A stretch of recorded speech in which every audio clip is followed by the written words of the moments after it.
Bom, gente, enquanto as perguntas estão chegando, eu já vou dar o start aqui com uma pergunta para a Thelma.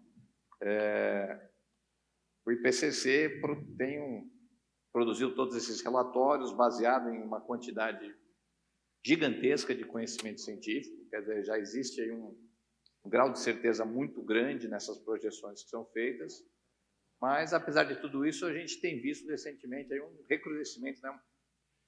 Um crescimento do negacionismo climático, que é uma coisa que já estava um pouco superada, né? A gente passou por uma discussão de projeções e não de ter que discutir se é uma realidade ou não, mas a gente vê aí nas redes sociais tal, essa volta do negacionismo, né? Como é que vocês, cientistas, precisam lidar com essa desinformação e estão trabalhando com essa questão?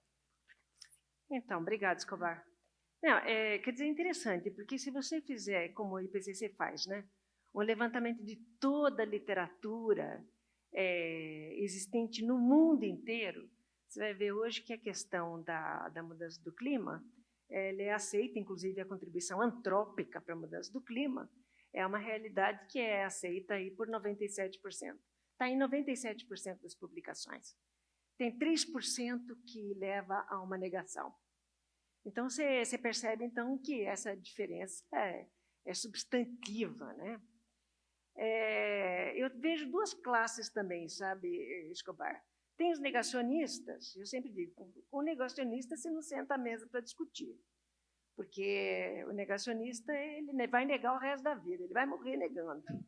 Então, não perca seu tempo para sentar com ele, porque não vai adiantar nada. A outra classe, que eu espero que a outra classe seja até dentro desses 3% maior, é aquela classe que não está convencida, vamos dizer assim, ele precisa de um pouco mais de alimento, vamos assim dizer, de informação, né? Até porque o pessoal fala, não, mas isso já aconteceu lá no passado, acho que o Joly mencionou, o que o pessoal não está entendendo é que lá no passado era muita a questão de eventos naturais que levavam milhares de anos para se concretizar. O que você está vendo hoje é uma mudança que está acontecendo numa velocidade que enfim, nos últimos 40 anos você não é alguma coisa que você não consegue dizer que isso seja parte de um evento natural. Não dá para explicar. Os modelos não conseguem ajustar o que está acontecendo, simplesmente pensando que isso é parte da variabilidade natural e que, ponto, não vai acontecer nada, e que o homem não é responsável por isso. Enfim, é difícil você tentar entender, ou seja, cada um tem uma maneira de pensar, né? Talvez a ciência não esteja chegando a eles de uma forma adequada, de forma que possa responder. A comunicação é muito difícil, sabe, Escobar? Os cientistas, eles se comunicam mal.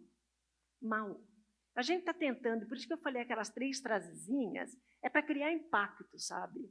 E aí eu entro para responder uma outra coisinha, se você me permite, bem rápido, porque eu sei que eu tenho só 3 minutos, que é... Você vê que eu coloquei regras aqui, né, que o pessoal está... Que é a seguinte, né? Quer dizer, você presta atenção que você tem 75% das emissões de gases de efeito estufa, elas têm relação com as emissões fósseis, e produção industrial. 75%. O último relatório do IPCC ligou a questão das emissões globais totais de gás de efeito estufa a 23% para agricultura, florestas e outros usos da terra. Tem uma diferença grande nisso, tá? Então, ouvido Joly, ouvido já essa questão de soluções baseadas na natureza, é um fato. Hoje, nas decisões da COP, tem uma decisão específica que faz menção a isso, leva à importância. Eu tenho sido um pouco mais cuidadosa, até porque o IPCC também faz essa referência. Se não houver uma redução extremamente ambiciosa da causadora maior da mudança do clima, o que você vai continuar tendo são eventos extremos cada vez mais profundos, e que podem colocar em risco toda aquela recuperação baseada na natureza que foi feita. Ou seja, a questão das secas, né, que nós vimos, a questão das queimadas que nós vimos, que o IPCC né, fala que é mais prominente, inclusive, nos trópicos. A gente viu esse ano, não necessariamente associada à mudança do clima, mas você tem uma questão de atribuição que é meio complicada, mas não se pode perder o foco de que as soluções baseadas na natureza, tanto elas ajudam na mitigação como na adaptação, recuperação de manguezais, por exemplo, para a elevação do nível do mar, é uma adaptação maravilhosa. Mas se você não cuidar com aquela questão que eu falei, do nível do mar subindo, mais a questão de ondas, é uma questão delicada, que eu acho que essa, a questão de soluções baseadas na natureza ela tem que ser vista em dobradinho. Manter o foco na causa maior, que é o combustível E fóssil. sem dúvida. Pega reflorestamento, florestamento, a questão da permanência de estoque de carbono sempre foi um problema. E se você refloresta, e não só você tira o CO2, tudo bem, você tira. Mas, se você tiver uma queimada, que dizime, vamos assim dizer, levando para um caso extremo, você vai ter a volta daquele CO2 e pior, você vai ter CH4, N2O, NOx, você vai ter uma série de outras emissões. Então, são questões que eu acho que a gente tem que olhar de uma maneira muito holística, tomar muito cuidado onde é que a gente vai fazer a implementação das soluções, né, baseadas na natureza, por conta das vulnerabilidades e tudo mais. Então, acho que é um trabalho que tem que ser visto de uma forma mais holística. Vou jogar uma pergunta para todos aqui, que eu achei colocada de uma forma interessante. Se vocês fossem o ministro do Meio Ambiente hoje, qual seria, vamos dizer, a sua ação prioritária? Tá? O que vocês veem como, em termos de decisão de política pública, prioridade número 1? Vamos começar. Você vai começar vamos por lá. Deixar a Gabriela, não, a gente vamos. Senão eu falo muito, porque, nossa senhora, não é só ele. Pelo amor de Deus. Melhor não abrir para a tela, então. Hein? Eu já respondi, não é só ele. Quer dizer, o Bolsonaro vai lá e está fazendo um monte de coisa aí, para dizer, nossa senhora. Depois a gente conversa. Traz mais água para a tela. Eu diria que acho que a primeira dica que a gente poderia dar é vamos ouvir a ciência, né? A gente tem um conjunto robusto aí de dados, de informações que têm sido produzidos aí, né, nas últimas décadas, muito consistentes, uma ciência internacional e nacional, né, que validaria, né, apoiaria decisões muito mais inteligentes e sábias sobre como lidar com essa crise ambiental global e como diminuir, na verdade, reduzir vulnerabilidades, avançar nos processos de mitigação e adaptação. Então, acho que a primeira dica que eu daria é essa, né? Ouvir a ciência, incorporar a ciência no processo de tomada de decisão. Aí tudo que vier depois leva em consideração essa prerrogativa, né? João Paulo. Bom, acho que o Brasil é um país privilegiadíssimo, né, no sentido que ele tem 67% ainda de cobertura de vegetação nativa. Eu acho que uma das grandes prioridades é manter essa vegetação por tudo isso que eu falei, né? A gente tem uma série de serviços ecossistêmicos que beneficiam o homem de múltiplas formas. Manter essa vegetação, utilizar essa vegetação de uma forma inteligente, eu acho que é a prioridade número 1. E a gente está entrando na década da restauração. E eu acho, que nem o Jolie colocou aqui, a gente tem a Mata Atlântica, que é um dos ecossistemas mais impactados no Brasil. Eu acho que uma das grandes prioridades nossa é a implementação do Código Florestal, de fato realizar a restauração de áreas de preservação permanente, manter as reservas legais ou recuperar as reservas legais, porque quando você restaura, você tem esse conjunto de benefícios que são potencializados. Então, eu acho que nem a Thelma estava falando, as soluções baseadas na natureza, elas são que elas sozinhas elas não vão resolver o problema, né? A gente tem que entender as causas, né? Então não é só o remédio final, mas pensando nas causas e associando isso com soluções baseadas na natureza, que em grande parte estão baseadas em restauração e manutenção da cobertura vegetacional, a gente tem um caminho muito interessante aí para trilhar futuro mais sustentável. Vou pular até uma palavra para o Jolie aqui. Estou articulando aqui, você 1 minuto depois. Estou articulando. Jolie. Bom, eu acho que a Gabriela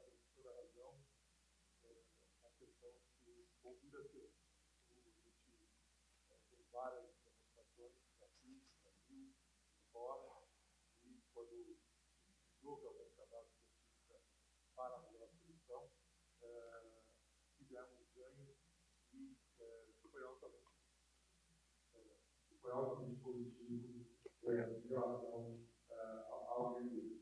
Mas, justamente a questão da restauração do jogo, eu acho que nós temos prioridade especial com a nossa zona costeira do país.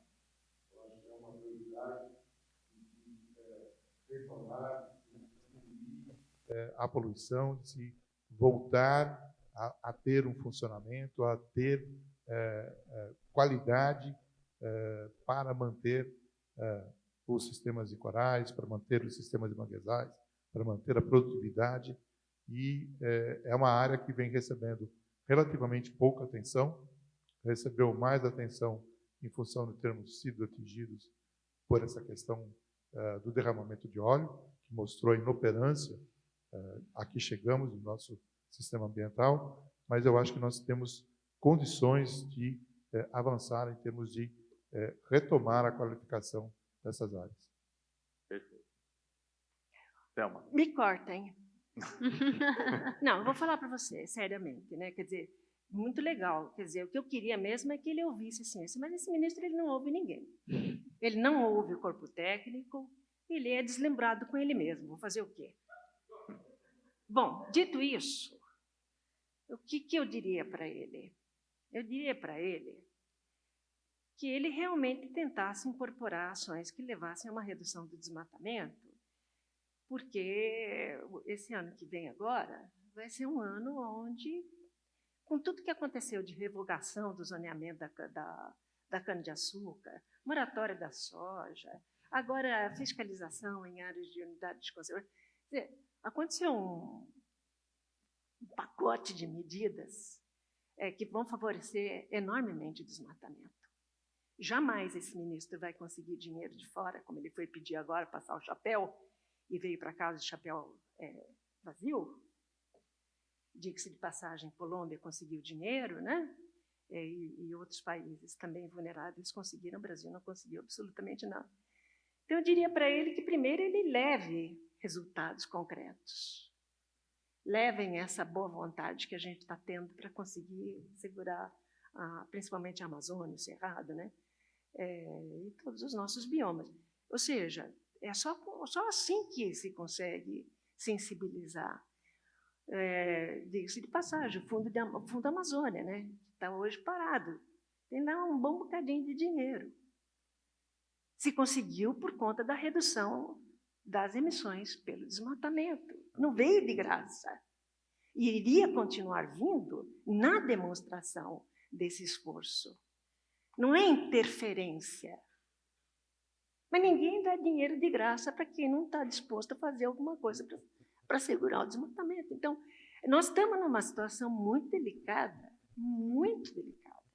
onde a gente precisa de recurso, mas não está demonstrando a mínima boa vontade para manter a Amazônia particularmente em pé.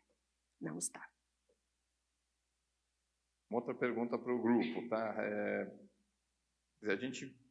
Esse é um problema global que exige soluções globais, soluções locais, e a gente vê aí os diplomatas, os governantes se reunindo nessas grandes conferências, né, tentando chegar a decisões. E a gente está vendo aqui o quadro se agravar e a gente está tocando a nossa vida, né? Nós que não somos políticos, não somos tomadores de decisão nessa grande escala. A gente está à mercê dessas grandes decisões ou, quer dizer, o cidadão comum, na sua vida individual, consegue, por mudanças de hábitos, né, uma coisa que a Gabriela levantou, ter um impacto significativo? Até que ponto ações individuais podem ter um efeito real, vamos dizer, de reduzir esse problema, ou a gente realmente depende de quem está lá em cima tomar as decisões corretas por nós? Como é que vocês veem esse quadro? Vou começar dessa ponta agora, Jolie. Eu acho que a ação individual... Pega o microfone. Acho que o senhor está com problema. Eu acho que a ação individual tem consequências, sim. Eu acho que mudanças de hábito, estão na base das mudanças que nós vamos precisar. Não adianta só tomada de decisão de grande no nível estadual, no nível federal ou mesmo global. Eu acho que nós temos que diminuir a nossa demanda, o nosso nível de consumo, de forma a, de fato, contribuir. Eu acho que movimentos que levam, por exemplo, à diminuição de carne bovina, do consumo de carne bovina, movimentos que levam a dispor de forma adequada dos resíduos gerados, são movimentos que precisam ganhar peso, porque não dá para imaginar que o planeta vai ter condições de todos termos um padrão de vida de primeiro mundo, como se inveja hoje. Nós temos realmente que mudar as nossas perspectivas, não de qualidade de vida. A qualidade de vida, eu acho que ela tem que ser a melhor que o planeta conseguir nos suportar e oferecer. Mas eu acho que nós não podemos ter uma visão de consumo como patamar de felicidade ou de ter atingido o seu objetivo de vida. Então, não, eu vou concordar com o Joly, né, em gênero, número e grau, e eu acho, sim, que as coisas se contaminam, sabe? Você começa com 1, é o que eu falo, vai para 1, 2, 5, 10 e 1000. Então, eu sempre digo que não é uma coisa fácil, é uma coisa de disciplina, né? Você mudar. É o que a gente estava. O que me preocupa um pouco, muito, né? É aquela questão da transformação que a gente estava falando, a rapidez com que a transformação tinha que acontecer em todas as áreas. É uma transformação muito grande. E aí eu começo a ver que em algumas áreas essa questão dos eventos extremos, né, climáticos extremos que a gente teve mais esse ano, que quando a gente olha sob a perspectiva de clima, às vezes a gente tem dificuldade de dizer, isso se deve à mudança do clima. Não, o clima enfim, você tem uma observação de mais longo prazo, mas certamente você já está observando ao longo dos anos últimos aí transformações grandes, mudanças grandes, que certamente vão levar a uma mudança na tendência que é complicado. Aí eu começo a ver que as pessoas começam a, cai a ficha, e começa a falar, puxa vida. E eu sempre falo que tem uma coisa, sabe, Escobar? Para os negacionistas eu não falo, mas para os outros eu digo. Foi uma conversa mesmo. Mas, enfim, eu digo o seguinte, se você tem dúvida, não deixe que essa dúvida comprometa as gerações futuras. Existe aquele princípio da precaução que está quando a gente fez a Convenção do Clima. Ela está lá, princípio da precaução, que a falta do conhecimento absoluto da ciência, que nunca existe esse absoluto da ciência, pode evoluir, não seja um impeditivo de que se tome ações. Mas, tem tanta coisa acontecendo que eu acho que esse princípio da precaução deveria de ser mais citado, inclusive, na própria Convenção do Clima. Né? Então, é isso. Eu acho que essas transformações elas vão acontecer à medida em que a gente vai vendo mais e mais impactos, mais e mais mortes acontecendo, porque é praticamente inevitável. É uma conjugação dos eventos naturais e aí tornados mais críticos com a questão da mudança do clima. Perfeito. Então, bom. Eu não tenho dúvida que é a multiplicação de iniciativas particulares é uma forma muito eficaz da gente mudar o futuro. Então, consumindo menos carne, consumindo menos de uma forma geral, estimulando cadeias produtivas que são ambientalmente e socialmente mais sustentáveis, procurando mobilidade mais sustentável, andar de bicicleta, andar a pé. Mas, obviamente, que essas iniciativas individuais que nós devemos fazer, elas podem ser potencializadas por políticas públicas. Né? Então, por exemplo, se não houver ciclofaixa, ciclovia, eu não vou pôr minha vida em risco para andar de bicicleta. Mas, havendo ciclofaixas, ciclovias, havendo certa segurança, a gente toma certas atitudes. Então, acho que tem que ter uma convergência de políticas públicas, né, de ações top-down, com iniciativas individuais e multiplicar essas iniciativas individuais, eu acho que são essas duas coisas caminhando junto que vão potencializar um futuro melhor. Perfeito. Gabriela. Eu só acrescentaria, concordo plenamente com as falas, de que talvez essas ações individuais elas podem ser potencializadas também por meio dos movimentos sociais, dos coletivos urbanos, dos coletivos que se organizem em função dessas questões, né? São Paulo, por exemplo, né, quando a gente teve uma revisão, né, do que culminou no plano de mobilidade municipal, a gente observou muito fortemente a ação efetiva de vários coletivos de mobilidade urbana que se colocaram, né, prontamente e ativamente no sentido de mudar essa cultura do carro na cidade de São Paulo. É óbvio que isso teve resistências individuais, inclusive, mas certamente esses coletivos fizeram a diferença para que a cidade aprovasse mais ciclovias, ciclofaixas, priorizasse o transporte público em detrimento do transporte individual. Hoje a gente também começa a observar vários coletivos atuando na questão de infraestrutura verde nas cidades, de como é que você amplia hortas urbanas, como é que você conserve e revitaliza espaços públicos, criação de parques. Então, acho que essas ações individuais elas podem ganhar um novo fôlego quando se organiza mais em torno de movimentos sociais, né? Afinal de contas, a própria questão ambiental ela emerge muito em função dos movimentos sociais e ambientalistas que se organizaram lá nas décadas de 50 e 60, né? Então, acho que existe aí um potencial bastante forte para a atuação. E o poder do voto, né? Eu acho que o indivíduo ele tem esse poder do voto, né? A gente, às vezes, imagina que é a cada 2 anos, né? Que a gente decide as coisas, mas a gente precisa não só naquele momento, mas sim acompanhar, né, e fazer escolhas, né, que estejam mais alinhadas a essa ideia de sustentabilidade, de adaptação, de mitigação, né, escolher quem são os nossos representantes, né. E aí, como é que você está pegando um tema super recente, foi agora, né, a escolha da Greta como personagem do ano pela Time, né, uma menina super jovem que ganhou o mundo aí, e você citou, acho que no final da sua fala, essa questão que você vê, né, as novas gerações com mais otimismo, já que todo mundo se mostrou tão otimista aqui, quer dizer, que razões fazem vocês serem otimistas diante de um quadro tão negativo, né? De onde vocês estão tirando esse otimismo? Né?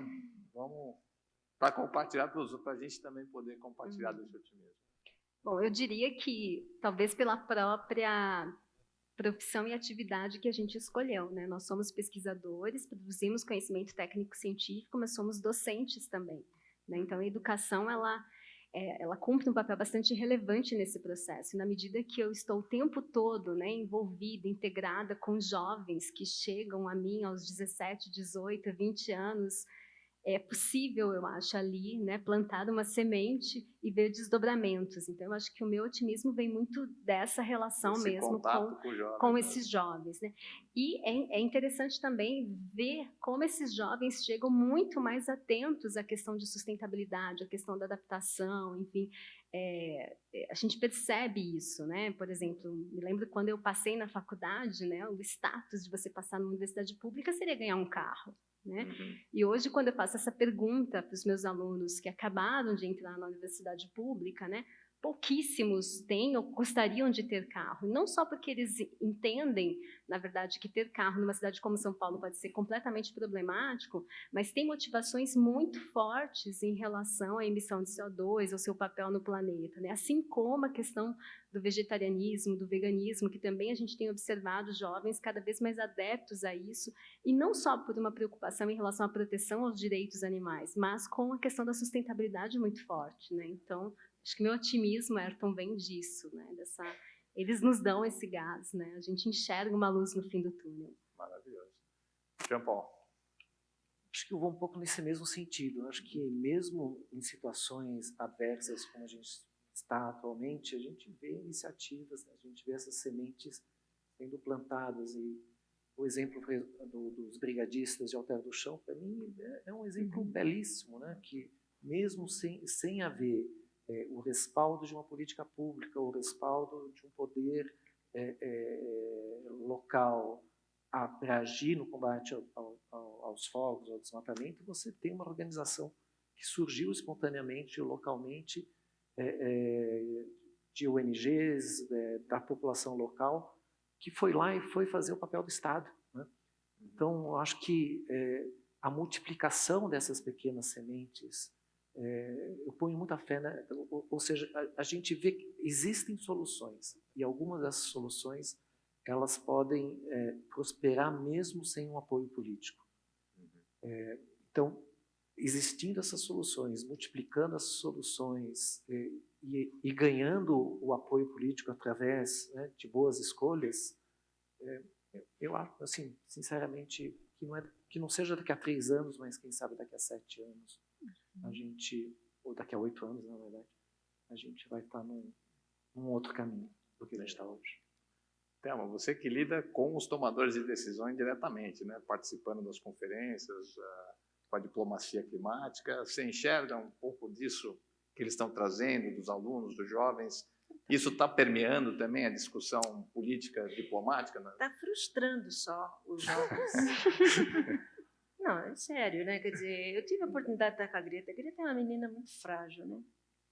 Ela não é uma pirralha, ela é uma menina muito frágil, muito tímida, interessantíssimo isso. Mas conseguiu mobilizar, né? Mobilizar mesmo jovens do mundo inteiro. Mas eu sempre digo, sabe, a gente teve um evento muito importante, muito assistido lá na COP, só com os jovens, né? Muitos jovens lá, muitos mesmo. E a gente sentiu essa frustração porque eles não estão sentindo uma reverberação da sua voz nas decisões políticas. É como se existisse um muro ali bloqueando, né? E eu lamento, porque eu tenho um olhar um pouco mais complicado, que é aquele que fala, puxa vida, né, que pena, né, que a ciência está aí. Os governos aprovaram os relatórios do IPCC, e aí, quando vão para o mundo político, não tomam as decisões consistentes com o que a ciência diz. Aí você precisa dos jovens para dizer, por favor, implemente a ciência.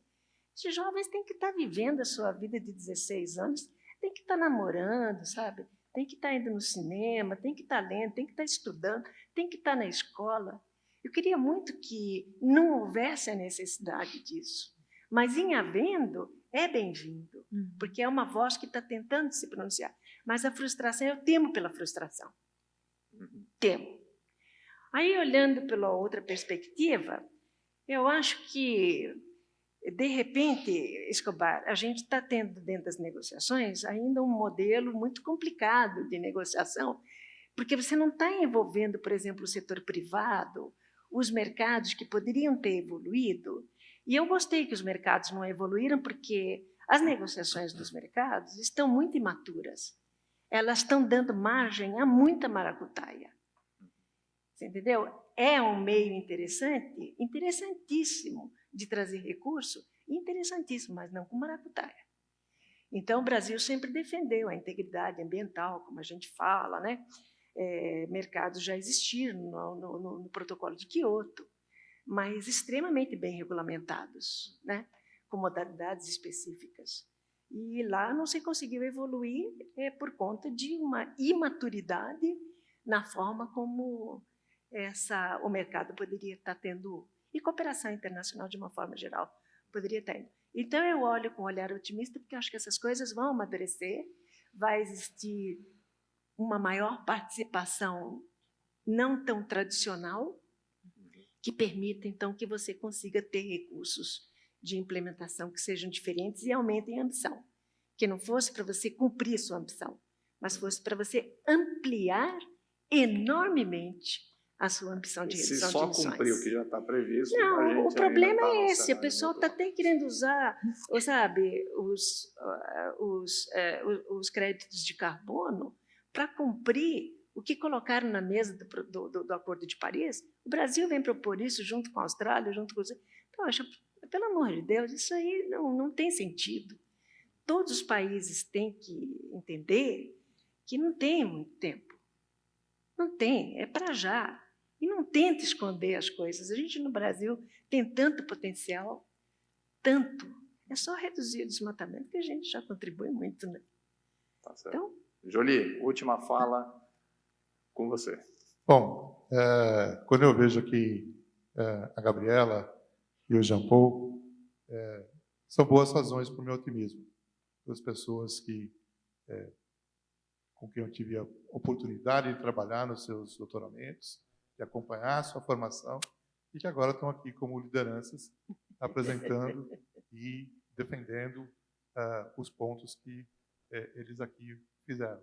Então, eu vou com a Gabriela. Se a gente, enquanto docente, principalmente formador de recursos humanos, não for otimista, não conseguir mobilizar, não conseguir passar esses valores para a próxima geração, então aí eu perderia completamente o otimismo. Quando eu vejo os dois aqui, é a razão para a gente continuar. Tá ótimo.